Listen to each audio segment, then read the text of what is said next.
공원으로 가는 길에 렌트카 문제가 있어 잠시 팜스프링스 공항에 들렀다.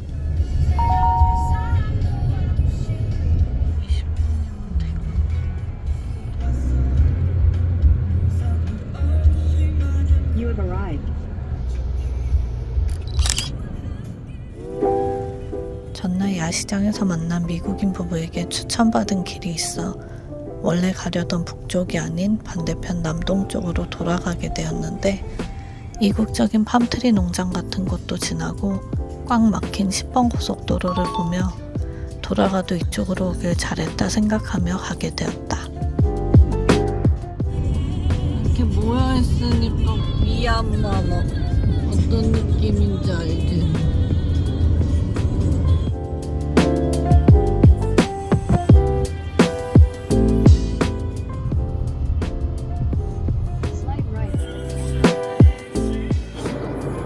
저거 얘기한 거 같은데 이게 더 멋있는 것도 많이 봤는데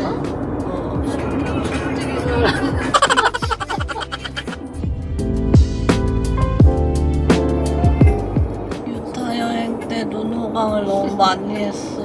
얼마나인가 봐서 충족되지 않아.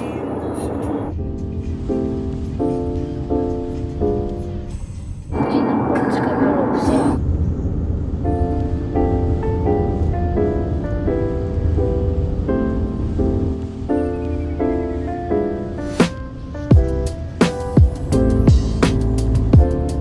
이걸 우연히 봤으면 더 멋있었을 텐데 할아버지가 너무 큰 기대감을 줘서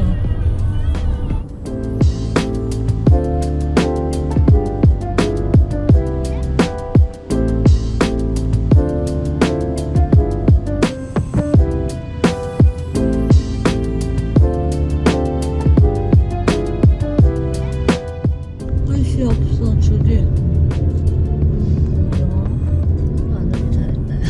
펜 맞아?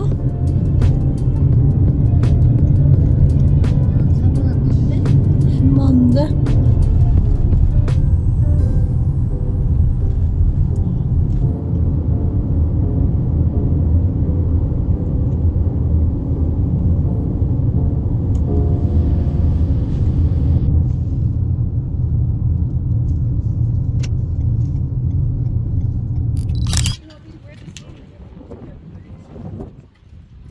코토누도 방문객 센터에서 패스포트에 발자국도 남기고 조슈아 트리 국립공원으로 들어가게 되었는데 이상하게도 지난번처럼 입장료를 내거나 애뉴얼 패스를 보여주는 곳이 나오지 않아 이쪽으로 오면 입장료 없이 들어갈 수 있는 것인가 했는데 우리처럼 애뉴얼 패스가 있는 게 아니라면 코토누도 방문객 센터에서 자발적으로 입장료를 내는 시스템인 것 같다. 가는 길에 지난번에 빽빽이 차있던 조슈아 트리들이 안 보여 의아했는데 산불이 있었다는 기사를 보니 아마 많이 타버린 것이 아닌가 싶었다.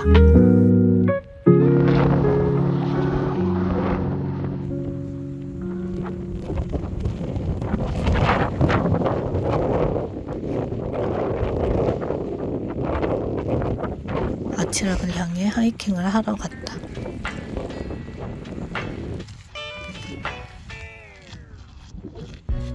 주차장에서 왕복 26분 정도면 다녀올 수 있는 거리이고 대부분 평지라 하이킹할 만한 곳이었다.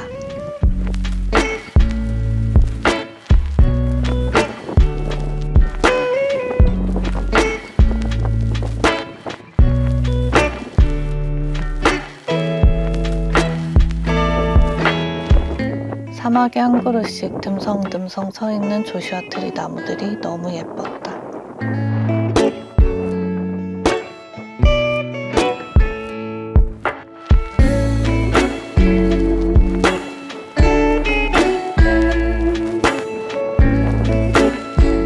바위들이 모여있는 곳에서 방향을 잃어 일단 하트락에 먼저 가보게 되었다.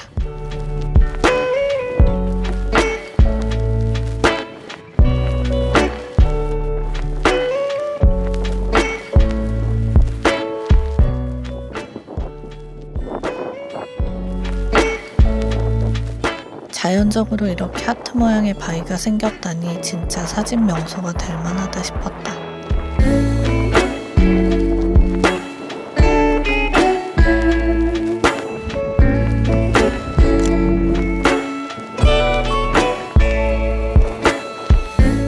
돌아 나오는 길에 아치락도 찾을 수 있었는데 다른 사진들을 보니 저 아치 위에서 사진을 찍기도 하던데 신발에 묻은 모래가 바위에 올라갈 때 미끄럽기도 해서 위험한 짓은 하지 않기로 했다.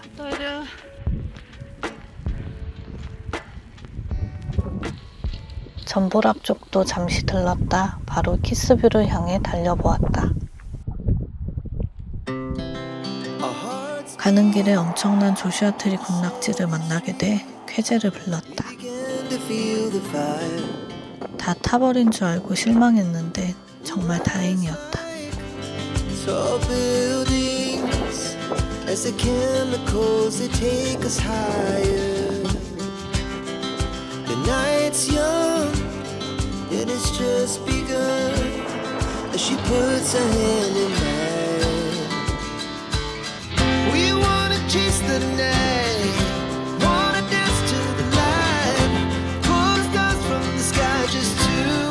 멋진 조슈아 트리 군락지를 지나 키스뷰에 올라갔다.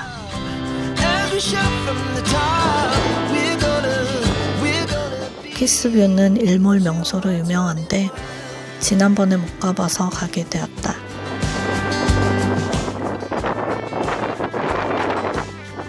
공원 내에서 차로 올라올 수 있는 가장 높은 곳이라 그런지 확실히 멀리까지 탁 트인 뷰로 볼 수 있었다. 멋진 일몰은 볼 수 있어 좋았지만 찬바람이 엄청나게 불어대 체감온도 영하 5도는 되는 것 같았다. 아주 얇은 바람막이 하나 입고 있어 너무 추웠는데 여기 갈 땐 두꺼운 점퍼를 꼭 챙겨가길 바란다.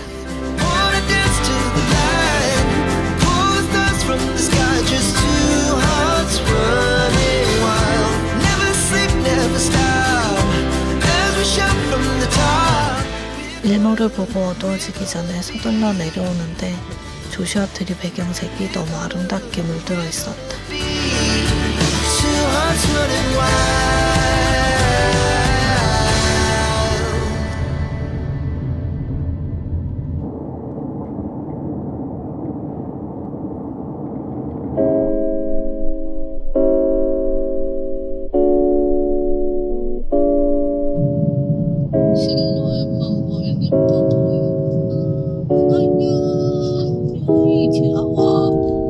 짧지만 알찼던 조슈아 트리 국립공원 방문을 마치고 저녁을 먹기 위해 한 일식집을 찾았다.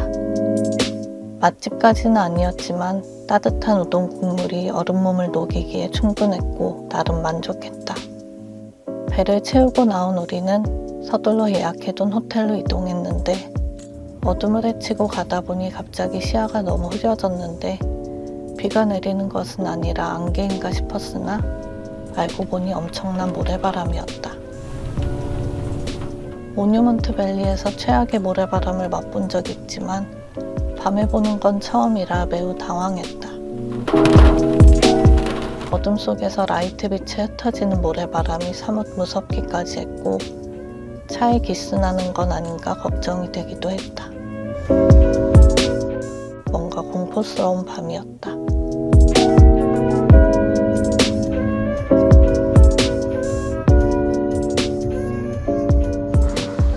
오늘은 드디어 언니가 고대하던 샌디에고에 가는 날이다.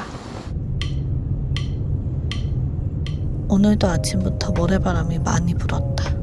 팜스프링스에서 2시간 반 정도 걸리는 샌디에고는 큰 고속도로를 타고 조금 돌아가는 길과 산을 가로질러 로컬로 가는 두 길이 나오는데 시간은 똑같다고 나와 로컬로 가기로 했다. 모닝커피를 한 잔 사기 위해 커피 맛집을 검색했는데 아침부터 사람들도 많고 맛도 괜찮았다. 역시 로스팅 직접 하는 집은 실패하기 힘든 건가?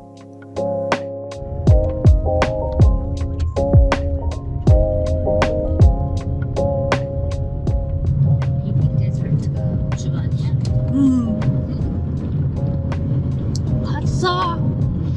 저기서 혹시 보이는 거 아니야, 기린? 어디 있니, 기린아? 팜스프링스 인근에 있어 꼭 가보고 싶었던 동물원을 지나게 되었다. 이런 꼬불길로 한참을 올라가야 하나 보다. 기린이 계속 가는 게 나아. 뿌연 시야가 못내 아쉽긴 하지만 사방 사막과 산 뷰를 즐기기에 충분했다. 이런 길을 이렇게 레이싱들을 하는겨.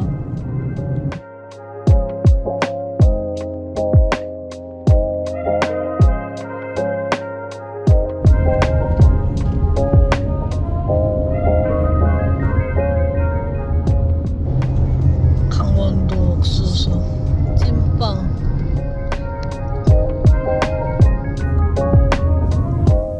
(40여 분을) 달려가다 보니 푸릇푸릇한 나무들이 보이기 시작했다.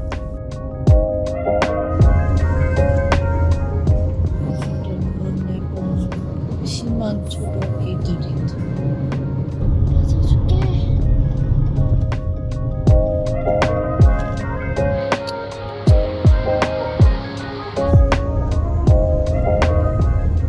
이걸 보호한다고 하면서 오히려 딴 걸 더 쓴다거나 종이 빨대도 한창 막 그랬는데 그거 전혀 도움 안 된다며. 아니다, 비닐이라고.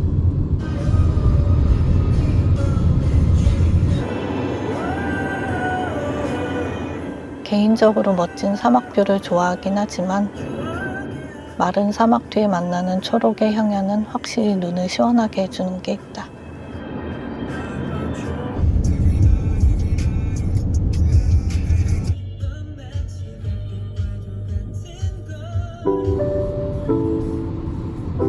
예쁜 마을과 한국의 산 같은 바위산을 지나 드디어 샌디에고에 도착했는데 도시로 접근하자마자 칙칙한 하늘색에 매우 당황했다. 여기 오니까 벌써 화면이 엄청 흐려. 시애틀 찍는 것 같아. 시애틀의 칙칙한 날씨에 질려버린 나인데 여기까지 와서도 같은 분위기를 보니 여행 전부터 실망이 되었다. 매우 칙칙하고. 일단 이곳에 오면 필수 코스인 해군 항공모함이 있는 곳부터 가보기로 했다.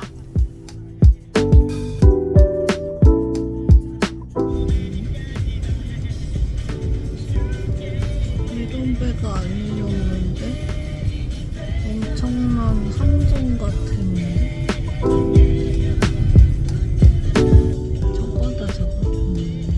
꼭 봐야 되는 것 중에 하나도 막 굳이 근데 뭔가 히스토리 이런 거 좋아하는 미국 사람들이 좋아해.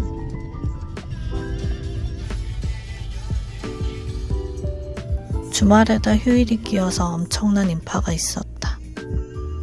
더불어 주차장 찾기가 하늘의 별 따기였는데 심각한 주차난에 주차 공간을 찾느라 30분 이상 허비했다. 처음 30분은 됐나? 주차로 너무 스트레스를 받아 그냥 호텔에 주차 후 우버를 타고 다니기로 하고 호텔에 왔다. 다운타운에 있는 뷰 좋은 호텔을 찾다가 예약한 호텔이었는데 이럴 줄 알았으면 그냥 해군 군함 근처 호텔로 잡을 걸 그랬다며 후회했다. 일단 체크인을 하고 방은 다른 건물에 있어 이동했다.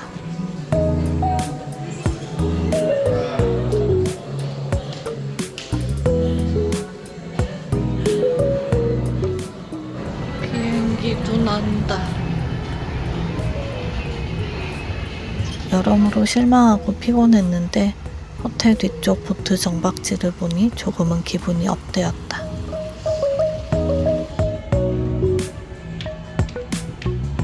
우리가 예약한 방은 좀 더 프라이빗한 곳인지 본 건물에서 한참을 걸어가야 했다. 주요 관광지에서 조금 거리가 있는데도 이곳 또한 주차비가 있었고 심지어 주차 공간 또한 부족했다. 아무리 휴일이 끼었어도 이 정도일 거라고는 예상 못한 내 잘못이다. 심지어 이 호텔에는 보트 정박장이 있어서 개인 보트를 타러 온 사람들까지 몰려 주차난이 더 심각했다.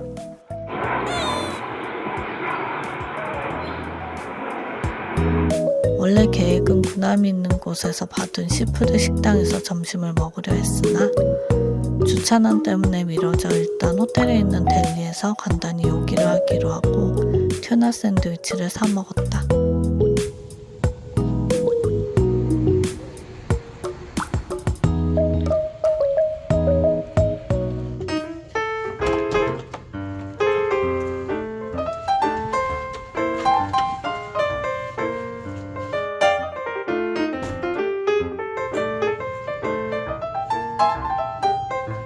방은 깔끔한 편이고 뷰는 좋았지만 가구들이 오래되고 소음에 취약한 등 가격 대비 불편한 것들이 많아 다시는 찾지 않을 것 같다. 방 체크인을 마치고 리프트를 불러 구남이 있는 곳으로 돌아갔다.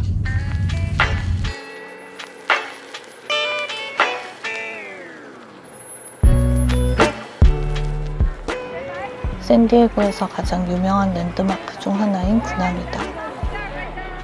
실제로 2차 세계대전에 쓰였던 함선이기도 하고 갑판에 당시 사용한 항공기들도 전시되어 있는 등 배 전체가 박물관으로 사용되고 있다고 하는데 탐 크루즈가 탑건 매버릭의 프리미어 시사회 때 전용 헬기를 타고 등장한 곳으로 더 유명해졌다고 한다.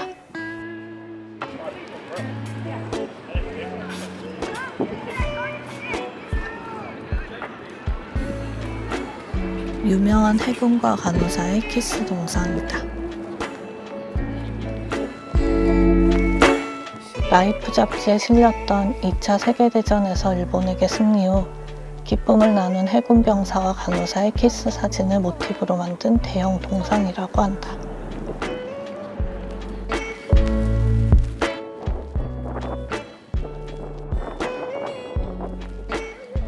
전쟁 당시 많은 군인들에게 즐거움과 위로를 선사했던 코미디언 밥을 기리기 위한 동상들이라고 한다. 잠시 둘러본 뒤 점심 겸 저녁을 먹기 위해 미리 찾아둔 시푸드 식당에 가보았다.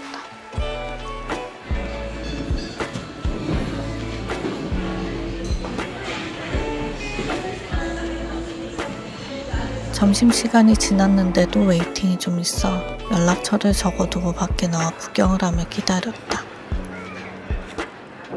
10분 좀 지났는데 연락이 와서 바로 들어갈 수 있었다.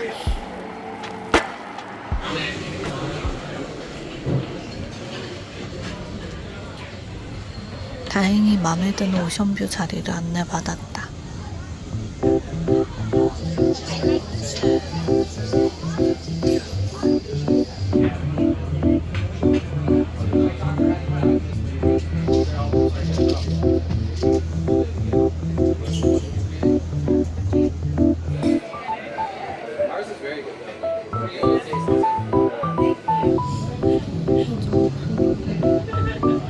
주문을 하고 잠시 바다를 구경하고 있자니 음식이 나왔다.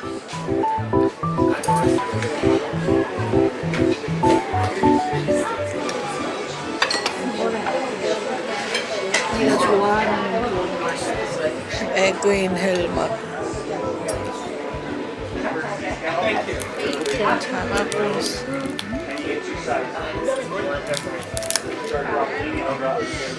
시원찮은데? 양도 푸짐하고 맛도 괜찮았다. 무엇보다 서버가 매우 친절하게 케어해주어 전날 팜스프링스 식당에서 상했던 마음을 치료할 수 있었다.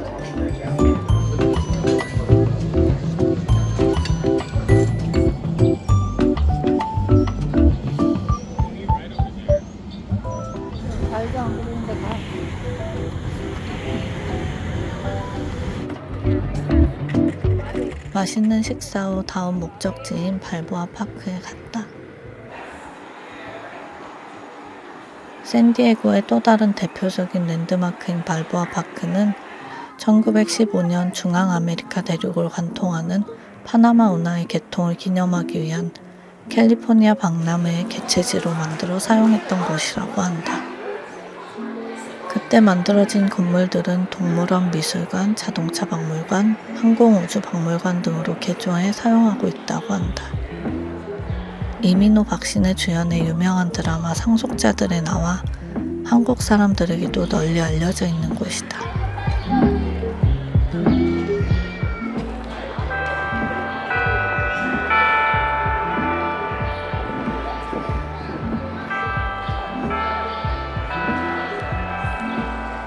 고풍스럽고 이국적인 건물들에 오자마자 마음이 뺏겨버렸다.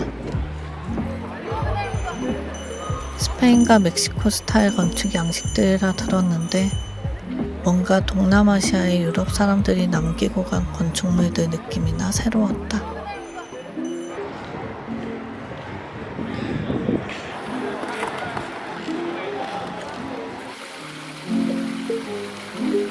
관광객들도 많았지만 드레스와 턱시도를 차려입고 사진을 찍으러 나온 사람들도 많았는데 아름답고 고풍스러운 건축물들 때문에 사진 명소인 듯 싶었다.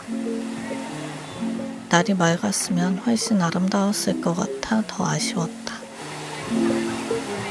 맑은 날 예쁜 옷 입고 와서 사진 찍기 좋은 곳이다.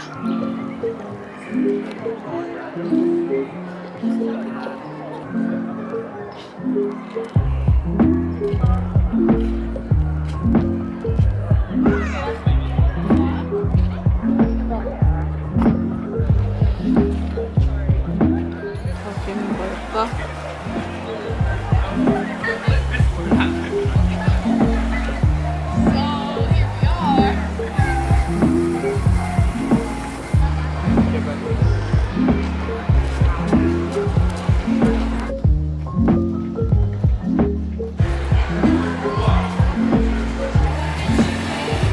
잠시 스페인에 온 듯 즐겁게 구경하다 공연장 같은 게 보여 이동해 보았는데 가는 길에 신기한 트레일 같은 걸 발견했다. 저기 동물원 아니야?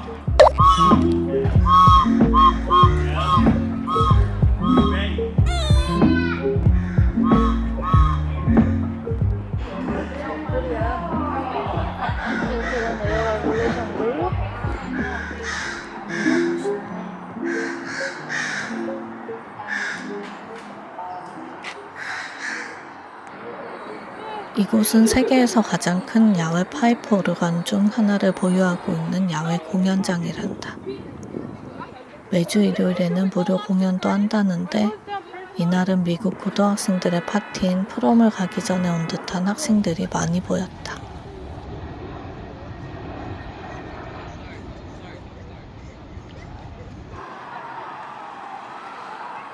옆으로는 일본식 정원이 있어 가보았는데 굳게 닫혀 있어 들어가 보지는 못했다. 간단하게 일정을 마치고 숙소로 돌아왔다.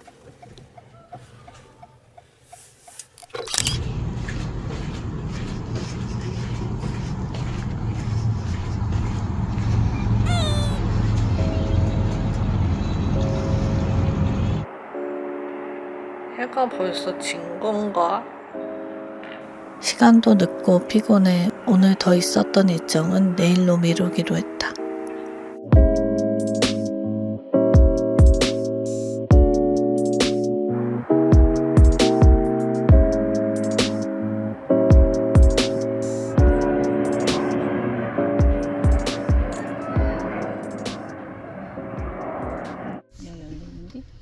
체크아웃을 하고 나온 우리는 오늘 첫 번째 목적지이자 샌디에고에서의 마지막 목적지인 라호야 코브로 이동했다.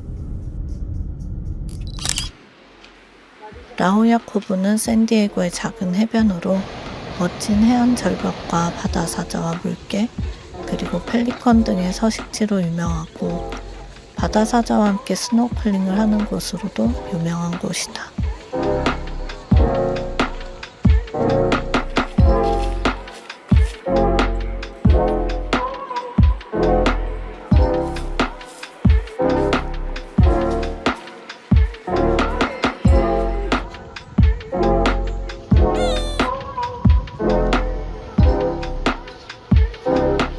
사람들이 많이 내려가는 곳으로 가보니 많은 사람들이 수영복을 입고 해변으로 내려가고 있었다. 그들을 따라간 시선 끝에는 엄청난 양의 새들과 바다사자들이 절벽 위에 모여 앉아 있었다.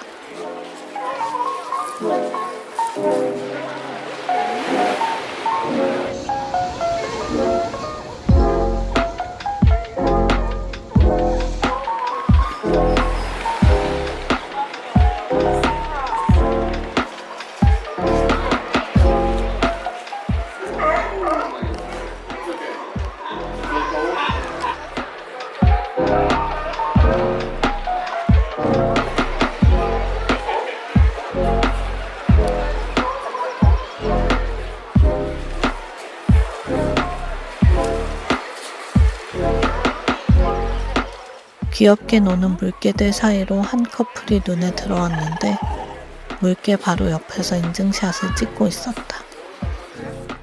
근처에 있는 대학생 정도 되는 아이의 아버지는 옆에서 바보 같은 짓 하지 말고 빨리 오라고 계속 소리를 쳤는데 야생동물들 지켜주는 것도 중요하고 또 위험하기도 하니 그럴 수 있는데 바다에 들어가서 보고 만지는 건 괜찮은 건지 궁금해지기도 했다.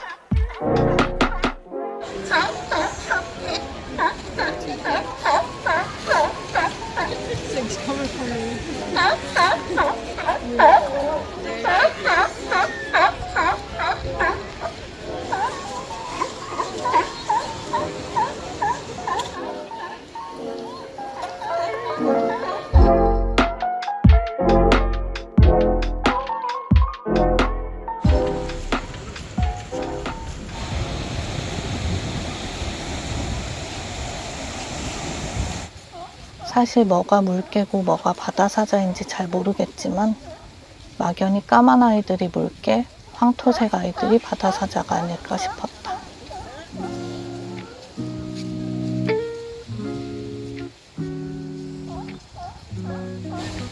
옆에 있는 새들이 좀 독특하게 생긴 것 같아 한참을 쳐다보았는데 마치 주라기 공원에 나온 시조새와 같은 모양이었다. 이름이 뭘까? 검색해보니 펠리컨인 것 같았으나 전에 봤던 펠리컨과는 달리 뭔가 시조새 느낌이 강하게 나 이곳 분위기를 더 신비롭게 해주었다. 날씨와 주차난으로 초반에 매우 실망했지만 맑은 날에 왔었다면 좋았다던 사람들의 말을 100% 이해했을 것 같기도 했다.